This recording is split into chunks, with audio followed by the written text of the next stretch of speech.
영상 하나를 먼저 보려고 합니다. 외국에서 만든 3분, 4분짜리 자연 다큐 영상입니다. 기존 영상에 영어 해설 그리고 또 배경 음악들이 있었는데 영어 해설과 배경 음악은 지워버리고 새로 음악을 제가 배경으로 깔았습니다. 그리고 설명 대신 자막으로 음성 설명을 대신했습니다.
말씀 준비 위한 이 자료를 찾다가 저도 처음 봤는데, 근데 알고 보니까 자연 다큐 파트에 관련 영상들이 많이 있었습니다. 뻐꾸기가 탁난 알을 다른 둥지에 놓고 다른 새가 키우게 하는 그 뻐꾸기의 탁난 되게 많이 놀랐습니다. 특히 알에서 갓 나온 뻐꾸기가 무거운 뱁새 알을 밖으로 막 던져내는 장면 굉장히 충격적이기도 했습니다. 기억하시고 이제 다른 이야기 하나 더 하려고 합니다. 성도님께서, 여기 계신 성도님께서 어린 때 있었던 기억들 중에 이미지로, 영상으로 오랫동안 간직되는 어떤 것 아마 있을 것입니다. 나에게만 있는 남다른 기억, 어떤 것이 있습니까? 저에게도 있습니다. 초등학교 3, 4학년 때를 기준으로 이전과 이후 이미지에 확연한 차이가 저에게는 있습니다. 3, 4학년 이전에는 어떤 이미지가 지금까지 남아있느냐? 술 마시는 할아버지, 옆에서 함께 마시는 할머니, 그리고 술 마시던 아버지, 함께 마시는 삼촌, 사랑방에 가득한 담배 연기 곰방대, 여기저기에 있는 담뱃값 보루, 열값 뭉치를 보루라고 합니다. 그 보루가 그 문을 열면, 장롱 안을 열면 수십 보루가 들어가 있었습니다. 당시 새마을 담배인지 하여튼 수십 보루 집에 담배가 있었습니다. 또 1년 12번 정도의 제삿날 한복 갈아입고 지방 쓰던 아버지, 명절은 친척집 다니면서 가는 곳마다 제사하는 날이었고, 또 제사하고 동네 온 산 다니면서 성묘하는 날이었고, 또 제사밥 여러 번 먹는 날이 명절이었습니다. 새해가 되면 먹을 갈아서 붓을 들고 한지에다가 입춘대길 기타 등등 고이 서서 대문과 부엌문, 처만 및 그곳에 붙이던 아버지, 그리고 수시로 벌리는 굿판, 수시로 초청하는 점쟁이, 늦은 밤 물 한 사발 떠놓고 장독대 옆에서 빌던 고모 할머니, 옆집에 사셨는데 고모 할머니, 그런 이미지가 3, 4학년 이전에 가졌던 제 머릿속에 각인되어 있는 이미지 영상입니다. 3, 4학년 이후에는 이런 이미지가 강합니다. 주일 아침에 일찍 일어나서 가는 교회, 아버지 등에 업혀가는 새벽 예배, 새벽 예배 중 교회 마룻바닥에서 잤던 꿀잠, 교회에서 하는 게임, 놀이, 교회 대항 체육대회, 여름 성경학교 포스터 여기저기 온 동네 붙였던 그런 기억들, 또 여름 성경학교 때 했던 찬양 경연대회, 그리고 성경 퀴즈 대회 나가서 상 받아왔던 기억, 성탄절 트리 만들기, 새벽송, 2, 3주 계속된 성탄절 연습, 성탄절 발표, 성탄절 연극, 성탄절 발표 사회를 제가 도맡아서 봤습니다. 그리고 부흥회, 그리고 풍금, 피아노, 찬양대, 기독학생회, 3, 4학년 이후 고등학교 때까지 이미지는 그런 이미지들로 가득합니다.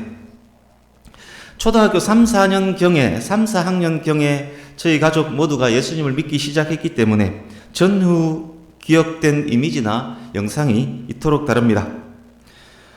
그런데 말입니다. 만약에 저희 가족이 예수님을 믿지 않았고 계속 이전의 삶과 분위기로 살았고 그 환경 하에서 제가 성인이 되었다라고 가정을 해보겠습니다.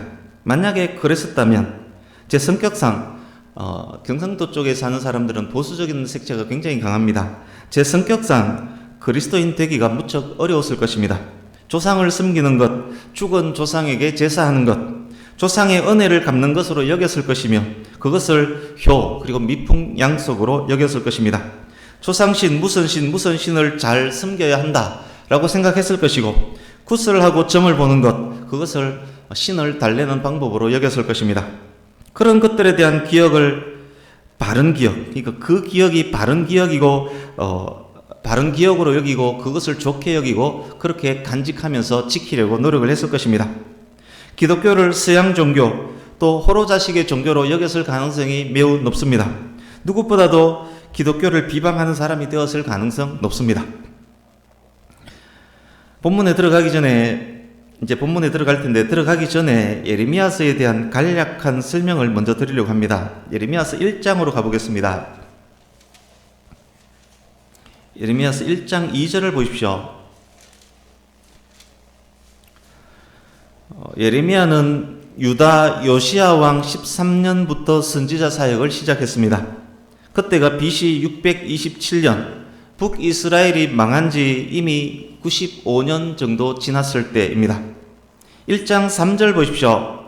예레미야는 요시야 왕 이후 여호아하스, 여호야긴, 시드기야 왕 때까지 사역을 계속했습니다. 말씀드린 이 시드기야가 남유다의 마지막 왕입니다. 그러니까 예레미야는 40여 년 동안 선지자 사역을 했고 40여 년 동안 선지자 사역을 하면서 유다 말기 바벨론에 의해서 망할 때까지 전 과정들을 경험했던 선지자입니다. 남유다가 왜 바벨론에게 망했습니까? 북이스라엘이 죄로 인해 아수르에 의해서 망하는 것을 지켜보았지만 그것을 통해서 교훈을 얻지 못했습니다. 유다의 죄는 더욱 관영했습니다.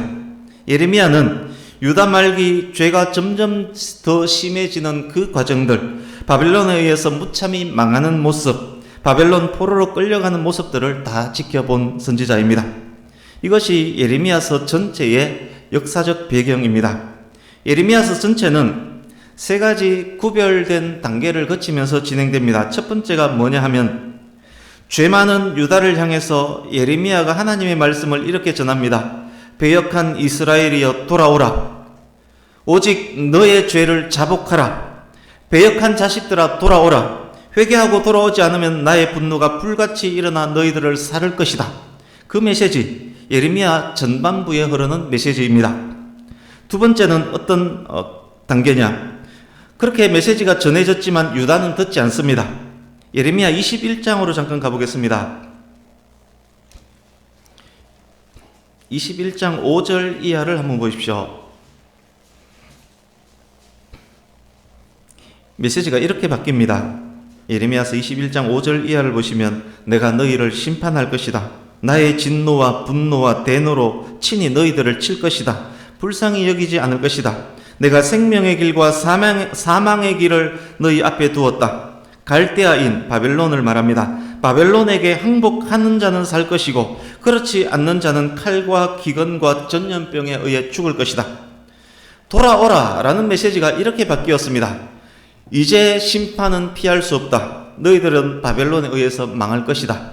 나는 역사의 주관자이다. 내가 바벨론을 회초리로 사용해서 너희들을 때릴 것이다. 바벨론에게 항복하는 것이 사는 길이다. 살려면 바벨론의 말을 들으라. 이게 예레미야서 중반부의 메시지입니다. 메시지는 한 번 더 바뀝니다. 세 번째 단계 31장으로 가보겠습니다. 예레미야서 31장 31절 이하를 보십시오. 31장 31절 이하. 새 언약에 대한 말씀. 하나님은 이스라엘의 하나님이 되실 것이고 이스라엘은 하나님의 백성이 되실 것이라 하십니다. 구원과 회복의 메시지입니다. 예레미야서 후반부의 메시지가 바로 그 메시지입니다. 그래서 예레미야서 전체의 내용을 회개, 심판, 구원 단 세 개의 단어로 압축할 수 있을 것입니다. 예레미야서의 이 메시지는 신약의 성도인 저와 여러분들에게도 중요한 의미가 있습니다. 왜냐? 이것이 그리스도의 십자가에서 그대로 드러나기 때문입니다. 이것이 복음이기 때문입니다. 그리스도의 십자가에서 죄에 대한 심판과 구원이 동시에 이루어졌습니다. 하나님께서 그리스도의 십자가 안에서 인류의 죄를 심판하셨습니다. 십자가의 예수가 인류가 받아야 할 심판을 대신 받았습니다. 예수 그리스도의 대속을 믿을 때 십자가 안에서 죄 용서함을 얻을 수 있습니다. 죄 문제 해결받는 유일한 길입니다. 나는 너의 하나님이 되고 너는 내 백성이 된다. 예수님을 믿으면 나는 너의 하나님이 되고 너는 내 백성이 된다. 죄 용서함 받은 그들에게 새 언약이 선포됩니다. 그래서 예레미야에서의 안에서 선포되는 복음 곧 그리스도입니다. 그래서 예레미야 전체를 짧게 이렇게 정리를 할 수 있습니다. 기억하시고 이제 본문으로 갑니다. 오늘 본문은 16장, 17장으로 이루어진 단락 그 안에 포함이 되어 있습니다. 방금 설명드렸던 구별되는 예레미야서 3단계에 의하면 16장, 17장이 처한 단락의 위치는 첫 번째 단계와 두 번째 단계 사이입니다. 회개하라 에서 심판은 확정되었다. 바벨론으로 유다를 심판할 것이다. 그 사이에 있는 단락입니다. 그러니까 결국은 아직 오늘 본문 현재 아직 많이 늦기는 했지만 지금이라도 회개하면 바벨론에 의한 멸망은 피할 수 있는 단계 그 점에 있습니다. 또 중요한 것 있습니다. 16장 17장 단락 안에는 예레미야서 안에 있는 3단계 메시지 그 전부가 잘 녹아 들어가 있습니다. 16장 5절 뒷부분 보십시오. 16장 5절 뒷부분 이 백성이라는 단어가 나옵니다. 이스라엘을 하나님께서는 나의 백성 보통 이렇게 말씀하시는데 여기에는 이 백성, this people, 이 백성이라고 칭합니다. 그만큼 유다의 죄가 심각했다는 말입니다. 16장 12절 보십시오. 본문 현재 유다의 죄는 본문 당시 유다 백성들의 죄는 그들 조상들보다 더욱 악했습니다. 16장 1절에서 13절까지 내용은 그래서 너희들 죄가 그 정도로 심각하기 때문에 그래서 엄청난 재앙이 있을 것이다.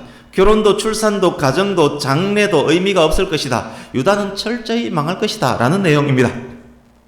14절 이하를 보십시오. 조금 전까지 심판에 대한 무서운 선포가 있었는데 갑자기 14절 이하에서 구원에 대한 이야기가 나옵니다. 바벨론 포로에서 돌아올 것임에 대한 이야기입니다. 바벨론에 망하고 바벨론의 포로로 끌려갔다가 돌아올 것이라는 메시지가 여기에 나옵니다. 그 구원이 출애굽보다 더 큰 구원이 될 것이다. 그렇게도 말씀합니다. 이제 16절에서 18절 보십시오. 다시 심판에 대한 이야기입니다. 임박한 멸망이 얼마나 철저할지에 대한 이야기입니다. 어부처럼 사냥꾼처럼 마지막 한 사람까지 추격해서 바벨론이 죽이는, 마지막 한 사람까지 추격해서 심판하는 그런 심판이 있을 것이라고 말씀합니다. 이제 19절 보십시오. 다시 구원에 대한 이야기입니다. 놀라운 구원을 목도한 민족들이 땅끝에서부터 와서 여호와를 섬긴다라고 말씀합니다. 이방인까지 구원받을 것이라는 말씀입니다. 이것은 그리스도를 통해서 이루어질 일입니다. 16장에서 구원과 심판, 심판과 구원 이야기를 번갈아 하면서 오실 그리스도를 지향하고 있습니다. 그런 면에서 16장은 예레미야서 전체의 요약이라고도 할 수 있습니다. 이제 17장으로 갑니다. 말씀드렸듯이 16장, 17장 이 단락은 유다에게 아직 희망이 있는 때입니다. 유다 앞에 두 개의 길이 펼쳐져 있습니다. 하나는 저주의 길이고 다른 하나는 복된 길입니다. 지금도 회개하면 아니면 회개하지 않으면 둘 중에 하나를 택할 수 있는 그런 단계란 말입니다. 지금이라도 복의 길을 선택하면 됩니다. 무엇이 저주의 길이고 무엇이 복의 길일까요? 유다 말기 상황에서 복과 저주를 구분짓는 핵심 요소, 그것이 무엇이라고 말씀하고 있습니까? 오늘날 세대를 한번 생각해 보십시오. 본문에서 말씀된 유다와 매우 비슷합니다. 세대들이 짓는 죄는 조상들의 지었던 죄보다 더 악합니다. 종말이 임박합니다. 종말이 오면 심판은 피할 수 없습니다. 그러나 아직 희망은 있습니다. 현 세대들의 죄가 아무리 클지라도 아직 복된 길을 선택할 수 있는 그런 시간, 기회는 있습니다. 두 개의 길이 펼쳐져 있습니다. 하나는 저주의 길, 하나는 복된 길입니다. 저와 여러분은 성도이기 때문에 복된 길 안에 있음을 저는 확신합니다. 그러나 우리는 점검해야 합니다. 오늘 말씀이 우리의 성도됨, 우리 가정, 우리 가문을 점검하게 하는 그런 말씀도 될 수 있기를 바랍니다.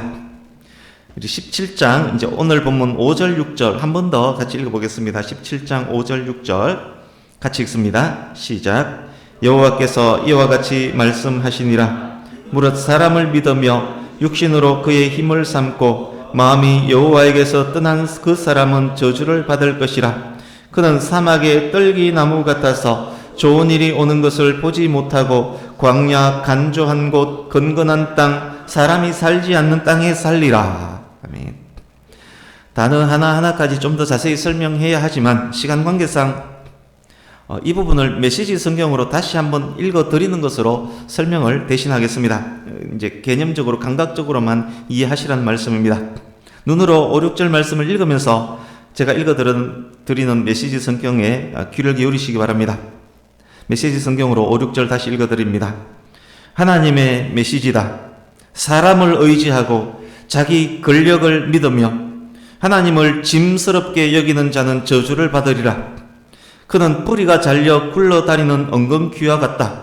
그는 아무것도 자라지 못하는 땅에서 뿌리 없이 방향 없이 살아간다. 이제 7, 8절 우리 같이 읽습니다. 7절, 8절 같이 읽습니다. 시작.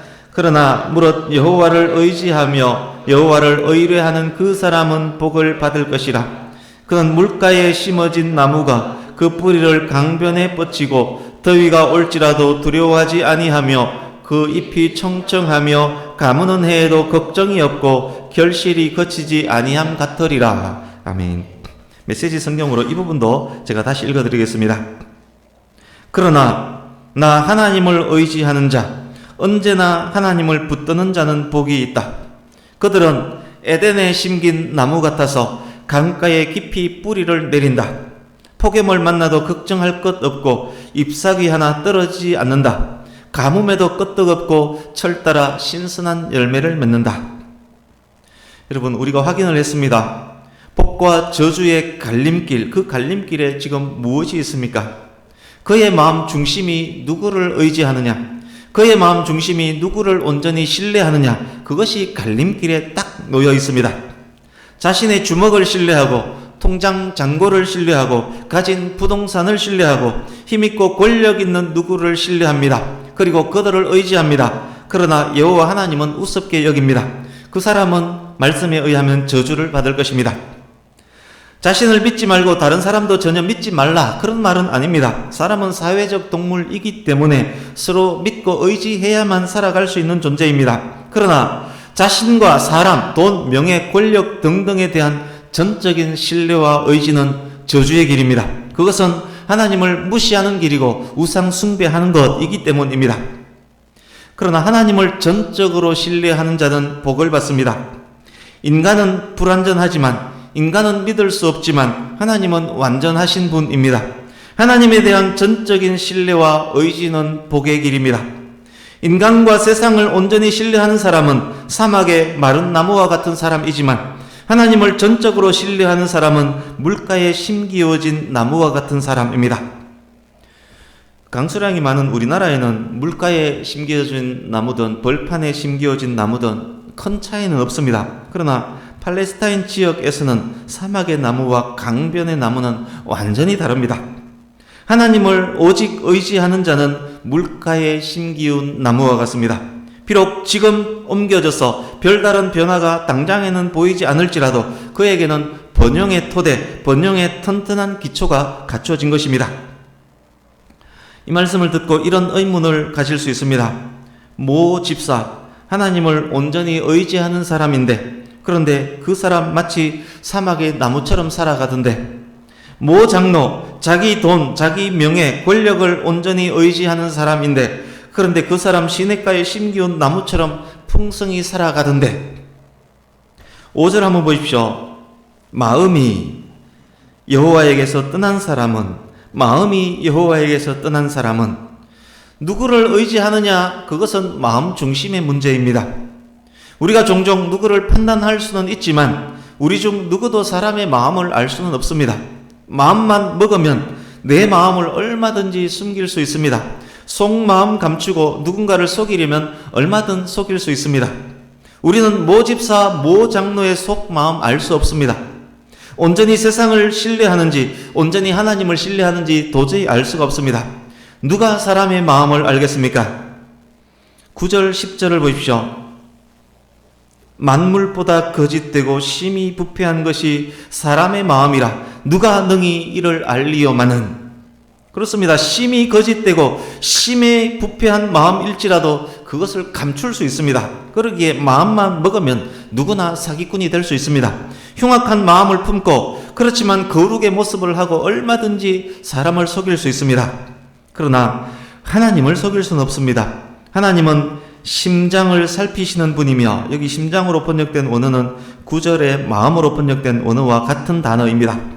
하나님은 심장을 살피시는 분이며 하나님은 폐부, 콩팥을 의미합니다. 히브리인들은 콩팥 속에 감정과 애정이 콩팥에서 나온다라고 생각했기 때문에 콩팥은 마음과 같은 단어일 수 있습니다. 하나님은 심장을 살피시고 콩팥을 시험하는 분입니다. 하나님은 그 마음 중심을 보시고 그 마음 중심에서 기인한 행위와 행실, 그것을 따라 보응하시는 분입니다. 마음 중심을 아시기 때문에 하나님의 판단은 정확합니다. 하나님의 저주와 복은 그래서 공정하고 정의롭습니다. 이제 말씀을 마무리해 가려고 합니다. 마무리가 조금 길 수는 있습니다만 마무리해 가려고 합니다. 어느덧 5월이 되어버렸습니다. 5월은 가정의 달입니다. 5월 첫 주인 오늘을 어린이 주일로 지키고 있습니다.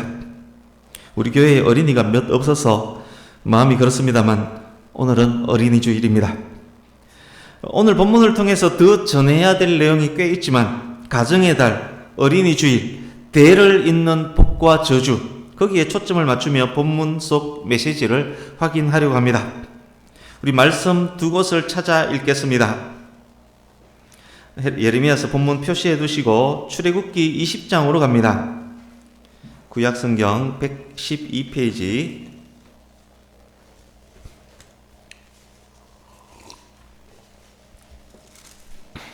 출애굽기 20장 3절에서 6절을 같이 읽습니다. 너무도 잘 아시는 말씀입니다. 출애굽기 20장 3절에서 6절 같이 읽습니다. 시작. 너는 나 외에는 다른 신들을 내게 두지 말라. 너를 위하여 새긴 우상을 만들지 말고 또 위로 하늘에 있는 것이나 아래로 땅에 있는 것이나 땅 아래 물속에 있는 것에 어떤 형상도 만들지 말며 그것들에게 절하지 말며 그것들을 섬기지 말라. 나 내 하나님 여호와는 질투하는 하나님인즉 나를 미워하는 자의 죄를 갚되 아버지로부터 아들에게로 3, 4대까지 이르게 하거니와 나를 사랑하고 내 계명을 지키는 자에게는 1000대까지 은혜를 베푸느니라. 아멘. 무슨 말씀입니까? 하나님을 신뢰하지 않는 자는 하나님 대신 우상을 만들 것이고 그 우상을 의지하고 섬길 것입니다. 하나님 외에 다른 것에 전적인 신뢰를 주는 것은 우상 숭배의 죄를 짓는 것입니다. 하나님께서 그런 자를 일컬어 나를 미워하는 자의 죄를 갚되 나를 미워하는 자라 하십니다. 하나님께서 그들의 죄에 대한 보응을 하실 것입니다. 그들에게 심판과 저주가 있을 것입니다. 결국 그들은 광야의 떨기나무 같은 삶을 살게 될 것입니다. 그 삶은 3, 4대까지 대를 잇게 될 것입니다. 그러나 오직 하나님을 의지하는 자, 그들을 일컬어 나를 사랑하고 내 계명을 지키는 자, 나를 사랑하는 자라고 하십니다. 하나님을 사랑하는 그들은 마음에서 우러난 행위로 하나님의 계명을 지킬 것입니다. 그들에게 하나님께서 복을 주시는데 그 복은 1000대를 잇게 된다라고 말씀하셨습니다. 이제 신명기 6장으로 갑니다. 구약성경 271페이지. 역시 너무도 잘 아시는 말씀. 신명기 6장 4절에서 9절을 같이 읽습니다. 지금 나누고 있는 이 줄거리 속에서 이해하려고 노력하시면서 신명기 6장 4절에서 9절 같이 읽습니다. 시작. 이스라엘아 들으라. 우리 하나님 여호와는 오직 유일한 여호와이시니 너는 마음을 다하고 뜻을 다하고 힘을 다하여 내 하나님 여호와를 사랑하라. 오늘 내가 내게 명하는 이 말씀을 너는 마음에 새기고 내 자녀에게 부지런히 가르치며 집에 앉았을 때에든지 길을 갈 때에든지 누워있을 때에든지 일어날 때에든지 이 말씀을 강론할 것이며 너는 또 그것을 내 손목에 메어 기호를 삼으며 내 미간에 붙여 표로 삼고 또 내 집 문설주와 바깥 문에 기록할지니라. 아멘. 그러기에 우리는 마음 중심으로 하나님 여호와를 사랑해야 합니다. 오직 여호와를 의지하고 신뢰해야 합니다. 뿐만 아닙니다. 우리의 여호와 신뢰와 사랑이 대를 잇게 해야 합니다. 자녀들에게 말씀을 가르쳐야 합니다. 부모가 여호와를 사랑하고 있음의 본보기를 보여주어야 합니다. 여호와 사랑의 기억과 이미지들이 자녀들에게 선명하게 남아있게 해야 합니다. 자녀들이 자라면서 그 기억들을 추억할 수 있도록 만들어 주어야 합니다. 그것이 대를 이어갈 것입니다. 여호와께서 주시는 복이 1000대까지 이어갈 것입니다. 기억하시고 다시 본문 예레미야서 17장으로 갑니다.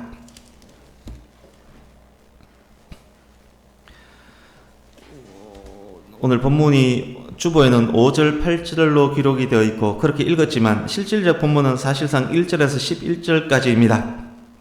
부모의 죄가 자녀들에게 어떤 영향을 미치는지, 부모의 세상 의지, 세상 신뢰가 어떻게 대를 잇는지 1절에서 11절 본문 안에 설명이 되어 있습니다. 그 부분에 초점을 맞추고 말씀의 결론을 짓겠습니다.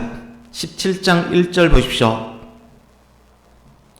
본문 당시 유다 백성들의 죄는 철필로 그들 마음판에 새겨져 있는 것과 같았습니다. 마음 중심으로 하나님을 사랑하고 섬겨라 신명기에서 명령하셨지만 오히려 죄가 그들 마음판에 새겨져 있었습니다. 뿐만 아닙니다. 그들의 제단 뿔에도 새겨졌습니다. 히브리 원어에서 제단은 복수, 제단들로 되어 있습니다. 여호와께 제사 드리는 제단은 예루살렘 성전에 단 하나 있습니다. 여기에 제단이 성전의 제단이라면 복수로 쓰였을 리가 없습니다. 여기에 제단은 유다 백성들이 우상 숭배했던 각 각각의 재단들을 의미합니다. 죄가 마음판에 새겨졌고 마음 중심으로 우상 숭배를 합니다. 하나님을 무시하고 돈, 명예, 권력, 힘 있는 사람을 더 의지합니다. 다른 누구도 아닌 유다 백성들이 그렇게 행합니다. 다른 누구도 아닌 주일이면 성경 찬송 들고 예배하는 성도가 그렇게 행한단 말입니다. 2절 보십시오. 그들의 자녀가 부모가 죄짓고 우상 숭배하는 것, 교회 다니는 부모가 세상을 더 좋아하고 돈, 명예, 권력을 더 섬기는 것, 자녀들이 다 보고 알고 있다는 말입니다. 부모가 높은 언덕 산당에서 우상을 섬기는 것, 제단들에 가서 제사하고 아세라상에 절하는 것, 자녀들이 다 보았습니다. 부모들의 이 행태가 자녀들에게 이미지화됩니다. 자녀들의 추억이 됩니다. 시간이 지납니다. 자녀들도 이것이 마땅한 것으로 여깁니다. 자녀들도 똑같이 세상을 사랑합니다. 부모 따라 교회는 나갈지라도 실상은 하나님 무시하고 세상을 더 의지합니다. 부모를 그대로 빼닮았습니다. 그 모습은 3, 4대 이어지고 있는 그리스도인의 가정이지만 시간이 지날수록 그 사람과 세상과 돈과 명예와 권력을 의지합니다. 그렇지만 어쨌든 그래도 그렇게 열심히 자녀를 키웠습니다. 하나님을 액세서리로 사용했고 사람과 돈, 명예, 권력 의지하면서 돈을 사랑하기에 불의한 방법으로 재물도 끌어모으면서, 그렇지만 내 자녀는 정성 들여 키웠습니다. 그 자녀가 자랐습니다. 그렇게 자란 자녀가 그토록 정성으로 자기들을 키워주신 그 부모는 사랑할까요? 진심으로 그렇게 키운 자녀가 부모를 사랑할까요? 천만의 말씀입니다. 11절 보십시오. 자고새가 등장했습니다. 자고새는 꿩과의 새로 메추라기와 비슷하게 생겼습니다. 팔레스타인 지역에 많은 새입니다. 이 새는 다른 새의 알을 훔쳐서 품는 습성이 있다라고 합니다. 본문에서 세상을 전적으로 의지하는 자, 저주받는 자를 자고새에 비유하고 있습니다. 다른 새의 알을 품은 자고새, 그 결과가 어떻게 될까요? 뻐꾸기의 알을 품은 뱁새 꼴이 되고 말 것입니다. 자고새 관련 자료를 이제 주석을 뒤지면서 조사를 할 때 뻐꾸기와 뱁새의 자료가 자고새를 검색하는데 동시에 검색이 되었습니다. 자고새의 경우와 뱁새의 경우가 동일한지 제가 많이 확인을 해봤습니다. 많이 다르다는 주장도 있지만 어떤 학자, 어떤 주석에는 이 자고새가 알을 품는 전 과정이 우리가 영상으로 확인했던 뱁새와 뻐꾸기의 과정과 동일하다, 그렇게 주석하는 사람도 있습니다. 그래서 우리가 보았던 이 영상의 내용이 여기에 자고새와 동일하다, 그렇게 이해해도 틀리지 않을 듯 합니다. 세상을 전적으로 의지하는 자, 저주받는 자, 다른 새의 알을 품은 자고새, 뻐꾸기의 알을 품은 뱁새꼴이 되고 말 것입니다.